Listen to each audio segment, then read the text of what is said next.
Hello दोस्तों, स्वागत है आपका यूट्यूब चैनल पर। फूड इंस्पेक्टर की सिलेबस, एक मुख्य सिलेबस राष्ट्रीय खाद्य सुरक्षा अधिनियम 2013 के कुल 25 MCQ मॉडल आंसर लेकर आया हूँ। यह पार्ट 1 है, इसके बाद पार्ट 2 आएगा। देखते हैं आज का क्वेश्चन। 25 क्वेश्चन। फर्स्ट क्वेश्चन है, राष्ट्रीय खाद्य सुरक्षा अधिनियम 2013 के संबंध में असंगत है। देखिए दोस्तों, यहाँ पर ध्यान दीजिए, असंगत पूछा गया है। असंगत मतलब इनमें से कौन सा सेंटेंस सही नहीं है या फिर इसके अंतर्गत नहीं आता है। तो ऑप्शन ए है, यह जम्मू कश्मीर और लद्दाख को छोड़कर शेष भाग में लागू है। बी, इसका संक्षिप्त नाम राष्ट्रीय खाद्य सुरक्षा अधिनियम 2013 है। सी, यह 5 जुलाई 2013 से प्रवृत्त है, यह लागू है। या फिर ऑप्शन डी, यह संपूर्ण भारत में लागू है। तो इसका सही आंसर है, मतलब इसके अंतर्गत जो नहीं आता है वह है, यह जम्मू और लद्दाख को छोड़कर शेष भागों में लागू नहीं है। यह कथन असंगत है। ठीक है दोस्तों, बाकी ये तीनों इसके अंतर्गत आते हैं, इस अधिनियम के अंतर्गत। देखते हैं अगला क्वेश्चन। क्वेश्चन नंबर 2 क्या कहता है, इस अधिनियम के तहत आंगनबाड़ी से क्या अभिप्राय है, इससे क्या अभिप्रेरित है।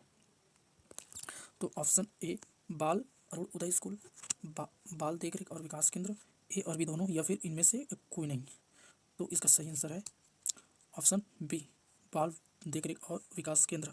इस अधिनियम में आंगनबाड़ी वर्ड का यूज किया गया है और इसके अंतर्गत बाल देखरेख और विकास केंद्र आता है। इसका तात्पर्य अभिप्राय यही है। नेक्स्ट क्वेश्चन है, क्वेश्चन नंबर 3 है, पात्र गृहस्थी से अभिप्रेत है, या फिर इससे तात्पर्य क्या है, या फिर पात्र गृहस्थी क्या है। ऑप्शन ए, राशन कार्डधारी परिवार। ऑप्शन बी है, केंद्र सरकार की जनगणना की विशेष सूची में शामिल परिवार। ऑप्शन सी, पूर्वोक्ता प्राप्त व अंत्योदय अन्न योजना के अंतर्गत गृहस्थी। या फिर ऑप्शन डी, उपयुक्त सभी। इसका सही आंसर है दोस्तों ऑप्शन सी, पूर्वोक्ता प्राप्त व अंत्योदय अन्न योजना के अंतर्गत गृहस्थी। इस अधिनियम में दोस्तों पात्र गृहस्थी का वर्ड का यूज किया गया है, इसलिए यह क्वेश्चन महत्वपूर्ण है। देखते हैं अगला क्वेश्चन। क्वेश्चन नंबर 4 में क्या गया है, न्यूनतम समर्थन मूल्य से क्या अभिप्राय है। न्यूनतम समर्थन मूल्य मतलब MSP, मिनिमम सपोर्ट प्राइस। तो यह कौन निकालता है, यह घोषित कौन करता है। तो ऑप्शन ए, राज्य सरकार द्वारा घोषित किया जाता है, या मंडियों द्वारा, या केंद्र राज्य द्वारा, या केंद्र सरकार द्वारा घोषित किया जाता है। तो इसका सही आंसर है ऑप्शन डी, यह केंद्र सरकार द्वारा MSP को लागू किया जाता है, घोषित किया जाता है। यह इंपॉर्टेंट क्वेश्चन है। देखते हैं next question. Question number 5, ration card से क्या अभिप्राय है, इससे क्या तात्पर्य है। तो ऑप्शन ए है, PDS के अधीन राज्य सरकारों द्वारा जारी दस्तावेज। या फिर ऑप्शन बी, PDS के अधीन केंद्र सरकार द्वारा जारी दस्तावेज। ए और बी दोनों, या फिर इनमें से कोई नहीं। तो इसका सही आंसर है ऑप्शन ए, PDS के अधीन राज्य सरकारों द्वारा जारी दस्तावेज। जो राशन कार्ड है वह राज्य सरकार जारी करता है, आप लोग सभी लोग जानते हैं।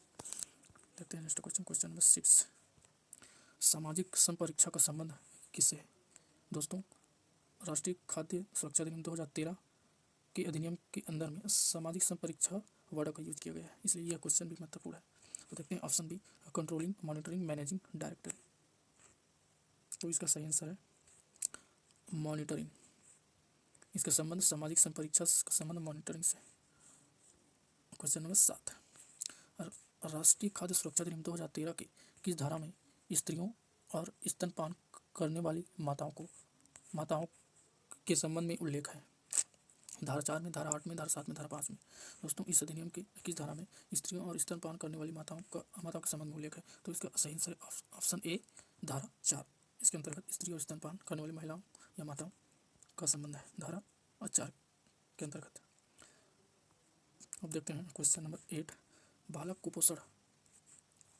कुपोषण का निवारण और प्रबंधन के संबंध में उल्लेख है। धारा 4 में, धारा 8 में, धारा 6 या 5 में। इसका सही आंसर है धारा 6 एक्ट नंबर 6 के अंतर्गत बालक कुपोषण का निवारण और प्रबंधन का उल्लेख किया गया है। क्वेश्चन नंबर 9 है, लक्षित सार्वजनिक वितरण प्रणाली में सुधार के संबंध में किस धारा के अंतर्गत आता है। धारा 10, धारा 12, धारा 9 या फिर धारा 11। तो इसका सही आंसर है धारा 12, ऑप्शन बी। धारा 12 के अंतर्गत लक्षित सार्वजनिक वितरण प्रणाली सेंटेंस का उपयोग किया गया है, या फिर इसके अंतर्गत आता है, धारा 12 के अंतर्गत। देखते हैं क्वेश्चन नंबर 10, इस अधिनियम की धारा 13 के अनुसार घर का मुखिया कौन होगा। वरिष्ठ पुरुष, पिता, पुरुष सदस्य, या फिर वरिष्ठ स्त्री। तो इसका सही आंसर है ऑप्शन डी, वरिष्ठ स्त्री। इस धारा 13 के अंतर्गत वरिष्ठ स्त्री को मुखिया बताया गया है इस अधिनियम के तहत। क्वेश्चन नंबर 11, आंतरिक शिकायत निवारण तंत्र का उल्लेख किस धारा में किया गया है? धारा 14, धारा 15, धारा 13 या फिर धारा 11? इसका सही उत्तर है धारा 14, ऑप्शन ए। धारा 14 के अंतर्गत आंतरिक शिकायत निवारण तंत्र का उल्लेख किस धारा में आंतरिक शिकायत निवारण तंत्र का उल्लेख धारा 14 में किया गया है। ऐसी वीडियो के लिए इस चैनल को सब्सक्राइब जरूर कर लें। मैं फूड इंस्पेक्टर के सभी सिलेबस से रिलेटेड जो टॉपिक्स हैं उसका एमसीक्यू डालता रहता हूँ और एग्जाम के आते तक सभी सिलेबस मैथ्स को छोड़कर सभी सिलेबस से रिलेटेड इंपॉर्टेंट क्वेश्चन डालने वाला हूँ। देखते हैं अगला क्वेश्चन। क्वेश्चन नंबर 12, आंतरिक शिकायत निवारण तंत्र की स्थापना का उत्तरदायित्व होता है जिला कलेक्टर को, स्थानीय प्राधिकारी को, केंद्र सरकार को या फिर राज्य सरकार को? इसका सही उत्तर है ऑप्शन डी, राज्य सरकार को आंतरिक शिकायत निवारण तंत्र की स्थापना का उत्तरदायित्व दिया गया, रिस्पॉन्सिबिलिटी राज्य सरकार को है। क्वेश्चन नंबर 13 कहता है आंतरिक शिकायत निवारण तंत्र के अंतर्गत पद अभिहित नहीं किया जाता है। मतलब यदि कोई आंतरिक शिकायत पत्र लेकर आता है तो उसे पद से हटाया नहीं जा सकता। किसको हटाया नहीं जा सकता? जिला कलेक्टर को, स्थानीय प्राधिकारी को, हेल्पलाइंस जो होते हैं एजेंटों से, या फिर नोडल अधिकारी को। इसका सही उत्तर है जिला कलेक्टर को आंतरिक शिकायत निवारण तंत्र के अंतर्गत पद से अभिहित या नहीं निकाला जा सकता। देखते हैं अगला क्वेश्चन। राज्य खाद्य आयोग का गठन किस धारा के तहत किया जाता है? धारा 16, धारा 15, 17 या फिर 11? इसका उत्तर है धारा 16 के तहत राज्य खाद्य आयोग का गठन किया जाता है। क्वेश्चन नंबर 15, राज्य खाद्य आयोग की संरचना के संबंध में सही नहीं है। संबंध नहीं है, जो नहीं उसे दिखाना है। ऑप्शन है इसमें एक अध्यक्ष होता है, ऑप्शन बी सदस्यों में एक महिला होती है, 5 अन्य सदस्य होते हैं, या फिर इनमें से कोई नहीं। तो इनमें जो सही संबंध नहीं है वह ऑप्शन बी, सदस्यों में एक महिला होती है। यह कथन गलत है। बाकी जो दोनों हैं, 5 अन्य सदस्य होते हैं और इसमें एक अध्यक्ष होता है, ये दोनों बातें इसमें निहित है राज्य खाद्य आयोग की संरचना में।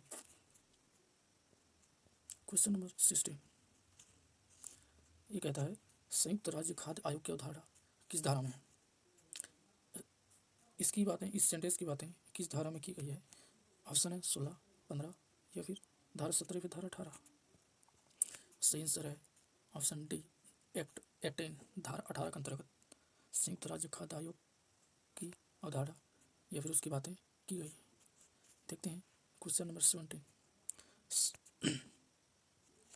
संयुक्त राज्य खाद्य आयोग से क्या तात्पर्य है? क्या तात्पर्य है, आशा क्या है, अभिप्रेत क्या है, ये सभी एक ही बातें हैं।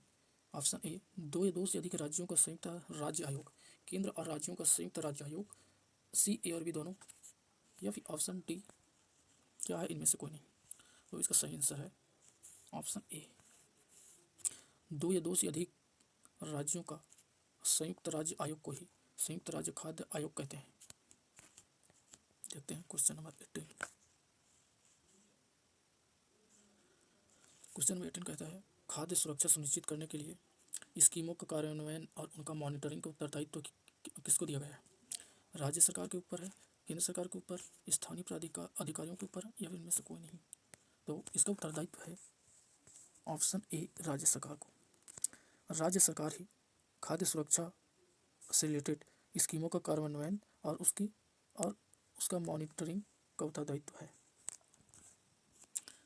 क्वेश्चन नंबर 19, स्थानीय प्राधिकारी की बाध्यता का उल्लेख किस धारा में किया गया है? धारा 22, धारा 23, धारा 25 या फिर धारा 20? सही उत्तर है धारा 25। धारा 25 में स्थानीय प्राधिकारी की बाध्यता का उल्लेख किया गया है। देखते हैं next question. Question number 20, question number 20 बोलता है स्थानीय प्राधिकारी किसके प्रति उत्तरदायी नहीं होंगे? जिला कलेक्टर, राज्य सरकार, केंद्र सरकार, या फिर डी, इनमें से कोई नहीं। किसके द्वारा? जो लोकल ऑफिसर होते हैं, स्थानीय प्राधिकारी, लोकल ऑफिसर, वो किसके प्रति जवाबदेही उत्तरदायी नहीं होंगे? तो इसका सही उत्तर है जिला कलेक्टर के द्वारा। बाकी राज्य सरकार, केंद्र सरकार के प्रति उत्तरदायित्व तो होंगे।